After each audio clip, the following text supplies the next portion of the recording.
প্রজাপতি 2 আমরা 4 বন্ধু মিলে দেখতে এসেছিলাম। ম্যাম ওখান থেকে যখনই ম্যামের গাড়ি ছাড়বে আমি তোকে এই যে। ওকে ওকে তিনজনকে ফোন করব। এই যে এক বন্ধু পদ্ম, ওরও টাকা দিয়েছি। হ্যাঁ নিল তো।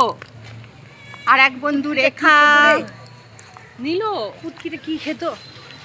আর এক বন্ধু সুমি। আমরা এই 4 জন মিলে দেখতে এসেছি প্রজাপতি 2। ভালো সিনেমাটা, খারাপ নয়, ভালো লাগবে। সবাই মোটামুটি ছেলে মেয়ে সবাইকে নিয়ে দেখতে পারবে। এই যে সিনেমা হলের সামনে, এখানে হচ্ছে আমাদের গাড়ি পার্কিং রাখার ব্যবস্থা, ওখানে কার পার্কিং। সিনেমা হলটা সাজিয়েছে গুছিয়েছে, ভালোই লাগছে দেখতে। এই একটাই সিনেমা হল আমাদের চিত্তরঞ্জনে, রঞ্জন সিনেমা হল।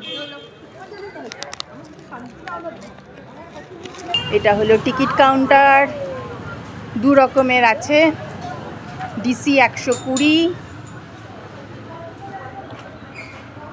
আর এটা ফার্স্ট ক্লাস হচ্ছে 80।